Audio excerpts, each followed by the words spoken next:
Don't become a victim of yourself. It's possible to become a victim of tragedy. It's possible to become a victim of gossip. It's possible to become a victim of the things that happen out there. But here's the most important thing. Don't become a victim of yourself. Forget the thief in the alley that's after your purse. What about the thief in your mind that's after your promise? The thief in your mind that says you're too short. The thief in your mind that says you're too tall. The thief in your mind that says, well, yes, it'll happen to people out in California, but it can't happen way over here on this side of the world. I'm asking you to conquer that thief, even though you find him in your own consciousness. I want to reassure you that you can do it. I want you to reassure you that you can make the decisions. I want to reassure you that no matter what the night, no matter what the storm, no matter what the difficulty, there isn't anybody here that can't figure it out, find some things to do, step at a time, yes. Minute at a time, yes. Day at a time, yes. Week at a time, yes. But there isn't anything you can't walk away from. There isn't any challenge you can't overcome. I want you to have that kind of belief in yourself. After the long summer that we've been faithful, we've been disciplined, then, as one writer said of ancient script, in due time, your harvest will come. And I want to give you that promise today one more time. Your day will come. Your harvest is sure. It'll be there for you. And then you'll be able to say, by gosh, the hard work has paid off. The lonely nights have paid off. Working hard every day has paid off. And my harvest has finally come. Sure, there's doubts on the outside. People doubt that America's going to make it. People doubt that Europe's going to make it. People doubt that Russia's going to make it, that Poland's going to make it, that Czechoslovakia is going to make it. They doubt the whole world is going to make it. But I'm asking you not to pick up all those doubts. I'm asking you to have some faith, have some courage, believe, drive your doubts into a small corner. Don't let them loose like a mad dog, drive you into a small corner. Don't doubt the future. Don't doubt the possibilities. Don't doubt the extraordinary gifts that your distributors bring to your organization. Don't doubt that. And here's the most important one of all. Don't doubt yourself. If I've got miracle working power to change my life, so do you. If I've got the ability to change, so do you. If I've got the ability to read, so do you. If I can discover, so can you. If I can grow, you can grow. If I can develop, you can develop. If I can get an invitation like I got 6 years ago, help take something around the world, so can you. If I can stand on this platform, Idaho farm boy raised in obscurity, so can you. If the millionaire team can do it, president's team can do it, walk off with the diamonds, the trophies, so can you. I'm asking you, don't sell yourself short. You say, well, what can I do about the upcoming winters of my life, the challenges that I know I'm going to face? Here's what you can do. You can get wiser and stronger and better.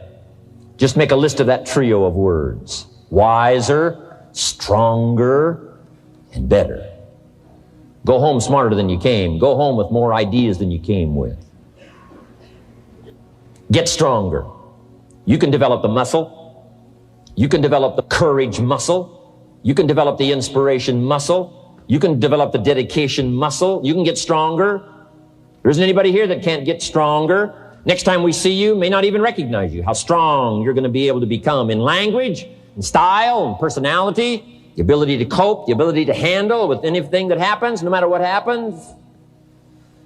And the third one is get better. We can all get better. I've gotten better.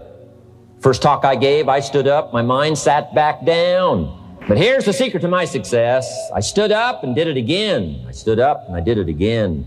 And I did it again, and I did it again all those many years ago. I did it when I was scared, and I did it when I didn't want to, and I did it when I was ill. And I did it when it didn't work well, and I did it when they didn't appreciate it, and I didn't a lot of times when I didn't know much what I was doing. I just did it anyway. And now all these years later, I'm asked to walk on this stage with the greatest introduction I've ever had, greatest response and welcome I've ever had, the greatest opportunity I've ever had to touch this many lives with a mixture of words and heart and soul. I got better. I got better day by day and week by week and month by month, and I'm asking you to do the same thing until you can develop a long arm and a long reach, until you can develop influence that won't quit. Touch people next year you couldn't touch this year. Touch people now you couldn't touch before. Conduct a meeting now you couldn't conduct before. Heart and soul now mixed in there that wasn't there, missing before. I'm asking all of you to get better in spite of the winters, in spite of the downturn, the money downturn, the social downturn, the personal downturn, whatever it is. Just get stronger. Get better. Doubt's like a plague, and one of the worst is self-doubt. There are many, but that's one of the worst. The guy doubts himself, doubts if it'll last that long for him, doubts if he can do that well, doubts if he can make that much, doubts if he can accomplish all that. A chronic, excellent self-doubter. You can imagine what damage that does to your future. So here's the key. Turn this coin over and become a believer. And there's many things to believe in. One of the majors is yourself. The understanding of self-worth is the beginning of progress. We all have a certain amount of doubt. Nobody can be 100% certain. But here's what you must learn to do. Doubt your doubt and believe your beliefs. I used to be mixed up on that all those years ago. I used to believe my doubts and doubt my beliefs. And what a sad position that's to be in. Learn to doubt your doubt and believe your beliefs. It's easy to doubt the future with uncertainty. It's easy to doubt the past will serve you. It's easy to doubt the community. It's easy to doubt the country, doubt the government, doubt the banks, and doubt the money. It's easy to doubt each other. And here's the worst one of all. It's easy to doubt yourself. Doubt that you can learn, doubt that you can grow, doubt that you can change. But I'm asking you to turn that around. Drive your doubts into a small corner. Don't let them conquer you. Believe in each other. Believe in your country. Believe in the community.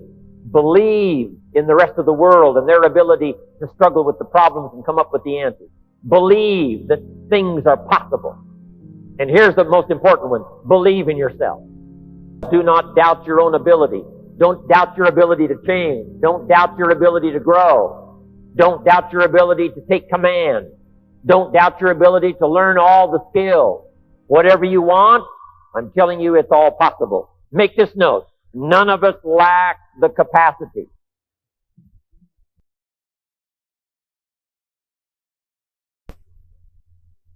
None of us lack the capacity. We have far more capacity than we have time to take advantage of. I do read a record where it says all that time ago, some people lived to be 700 years, 800 years, 900 years old. I feel a little shortchanged when I only had the chance maybe to live 70, 80, 90, 100 years. When all that time ago, the record says, some lived to be 700, 800, 900 years. It seems like it would take 7 or 8 or 900 years to tap the full extent of our capacity, let alone 70, 80, 90, 100 years. But here's what I'm asking you to do. Get busy. You've got more brain power than you've used so far. You've got more potential than you've used so far. You've got more strength than you've possibly used so far. No telling how many languages you can learn. No telling how far you can go. No telling how strong you can get until you get busy working on yourself and see if you can't tap all of your full potential. I found that the biggest enemy you have to deal with is yourself.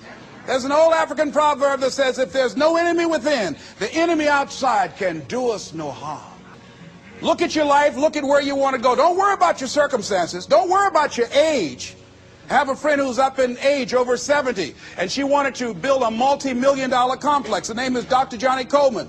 Lenders and bankers say, you can't do that. You're too old. She ignored them. That building now stands, ladies and gentlemen, a multi-million-dollar structure. But there are a lot of people who would have listened to that. There are a lot of people that would not have even gotten to that point. They would have talked themselves out of even going down to the bank to ask for it. because they've already said no to themselves. See, it's time now. If you want to make this your decade, you've got to start saying yes to your life. You've got to start saying yes to your dreams, yes to your unfolding future, yes to your potential, as opposed to saying no. See, 87% of our self-talk is negative. So you've got to make a conscious, deliberate, determined effort to say yes to your dreams. Why not? Why not me? Don't spend time like most people going through life complaining. You got to learn to let the past go so you can grow. Many people never act on their dreams because they allow their past experiences to determine what their possibilities are. Whatever you've done in the past, that's not a reflection of your possibilities. That's just a reflection of your consciousness. That's just a reflection of your development and your growth. The future is unfolding for you right now. The future is unlimited for you right now. No one knows where you can go. No one knows what you're capable of or what's possible for you. We have the power to change our personal history, changing the direction of our lives, changing our thoughts, changing where we want to go, exploring new horizons. So as you begin to look at this decade and affirming that this is your decade, as you set goals that will make you stretch, that will bring out the best in you, as you begin to remove the negative, toxic people from your life, as you decide to take some chances in life, and that's one of the things that's very important. Viscard said, if you're not willing to risk, you cannot grow. And if you cannot grow, you cannot become your best. And if you cannot become your best, you cannot be happy. And if you can't be happy, then what else is there? The ideal situation for a man or woman to die is to have family members standing around their bed praying with them as they cross over.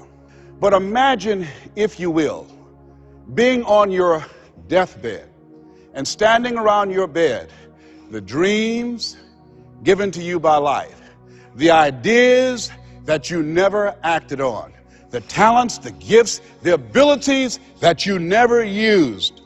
And there they are, standing around your bed, looking at you with large, angry eyes, saying, we came to you, and only you could have given us life. And now we must die with you forever. And the question is, if you died this very moment, what will die with you?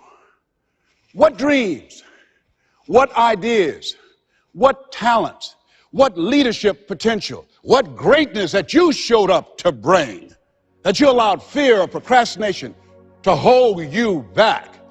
When you don't have a true appreciation and acceptance for who you are, and you allow yourself to be immobilized by fear, what happens in the process is that you begin to abuse yourself. You begin to sabotage your life, you begin to sabotage your dreams, you begin to unconsciously work against yourself. You become your own worst enemy. So what do you do about that? Well, you begin to realize that your dream and your gifts have so much meaning and so much value for you till your hunger for them will begin to push you past the fear. Your hunger to have them will give you a special drive. And the majority of the fears that we have are not life or death fears. They're not those kind of fears. But through our imagination, we blow them out of proportion and we give them more power than they actually have or deserve, and we permit them to govern our lives. We permit them to determine how far we can stretch out on our dreams and discovering our stuff. As you assess yourself and begin to prove yourself and just say, wait, hold a minute. I've been sweating this out. What's the worst thing that can happen to me on this? Will it kill me? Will I die? Why am I going through all of these changes over this? How much power does this really have? And am I the one that's feeding the power into it? See, a lot of times we allow ourselves to be fed and to be programmed into being afraid. I mean, you watch the news and read the newspaper, you'll be scared to come out the house. You'll be afraid. So what kinds of things, what kinds of thoughts are you feeding your consciousness? What kind of things are you putting in your mind that will enable you to either move forward or to justify why you're staying where you are? The next thing is, It is important in the area of motivating yourself. It's important to know why you're doing it, because that mind will say, why bother? Why go through all this? This is too hard. No, throw in the towel. It's not worth it. Has it ever said that to you before? Here's how you can handle that. Here's how you override that. Write down 5 reasons why you deserve it. Why do you deserve what you want? Why you? Why do you deserve it? What meaning and value will it bring to your life? What's so different about you that you deserve your goal or this goal? And when you write down those 5 reasons, when you have some down moments, and you're going to have them, when that conversation starts talking to you, and it's going to talk to you, what you will do is you can pull that out and read it, and it will build you up. It will be your rod and your staff to comfort you through some challenging moments, because you're going to have some. Life will knock you between the eyes. It will catch you on the blind side, come out of nowhere, stuff you can't anticipate that will knock the wind out of you. You want to give up. That's why it's important for you to work on yourself, listening to tapes, building yourself up, talking to yourself with power, feeling, and conviction, building yourself up day in and day out, because it's coming. What are some of the self-defeating behaviors that we become involved in that prevent most people from enjoying themselves? Some people develop the "what's the use" attitude. Why bother? Some people have the "I really don't care." And they convince themselves that they don't care and they don't feel anything. And after a while, they really don't feel anything. Their lives are empty.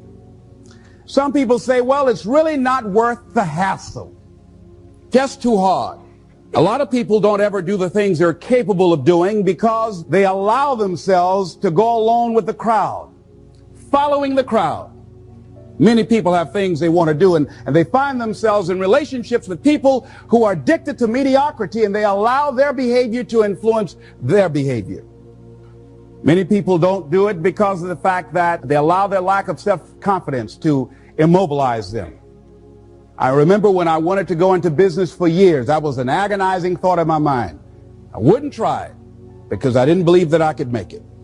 Of the 5 things that you would like to do if you had the courage to do, I want you to pick one thing. Pick one. And here's how to set it up for yourself that will help free you and get you unstuck. What is the worst thing that can happen if you do it?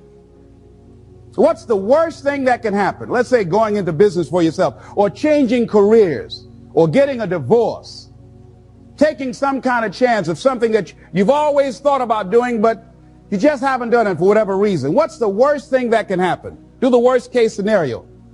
Now, when you do the worst case scenario, you write those things down, the worst things that you fear would happen. When you name your fears, that puts you in control. What are you afraid of? Name it, write it out so you can look at it, confront that fear. Now that takes you to the next step. What are the benefits? What are the benefits of your acting courageously, taking life on? What are the benefits of your acting courageously? Whatever it is that you've identified. Write the benefits down and then focus on them. Focus on the benefits, not on the liabilities, not on your fears. Focus on the benefits. That which you hold in consciousness tends to manifest itself. Think about how good you feel. Think about the level of increased self-respect, the sense of self-worth that you'll feel. How good you feel getting up in the morning, looking yourself in the mirror, because you're taking life on. The other thing is acknowledge your fears and then go into action. This book is called Feel the Fear and Do It Anyway. That's it. See, I believe anybody who's ever done anything, who's ever taken a chance, doesn't mean that they're not afraid. Courageous does not mean being the absence of fear. I think that being courageous is willing to do it because that's what you feel, and you're going to do it anyhow, regardless. So you're not going to be immobilized by your fears or your doubts. You admit, okay, I'm scared to death. Now, okay, what is it that I must choose to do?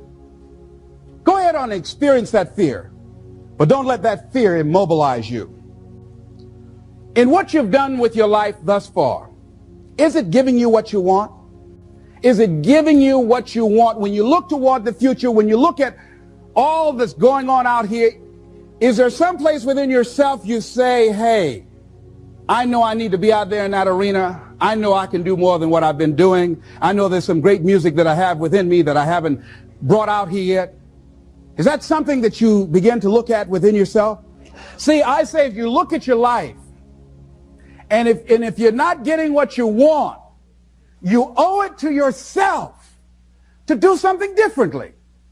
If you're on a job, 85%, they say, of Americans go to jobs that they're unhappy.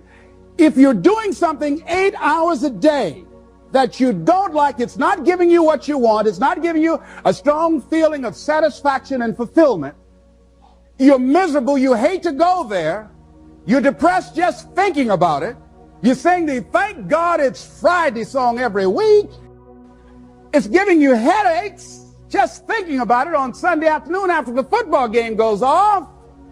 If that's what it is, you owe it to yourself to start strategically working to change directions. See, but you know what most people will do? Most people will resist change. Most people will fight change as if change would be worse than what they're experiencing. Once you begin to discover who you are, then you really realize how you have been given authority and dominion over everything on the face of the earth, including all the dimensions of your life. But you can only do that through the struggle of life. And most people avoid the struggle. Most people go through life avoiding pain. And when you go through life like that, something in you dies. Something in you that you never activate is lying dormant in there, that you never get a chance to call on because you have not challenged yourself.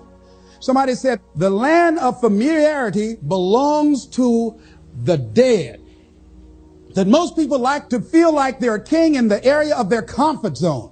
They only want to do those things that they know how to do well.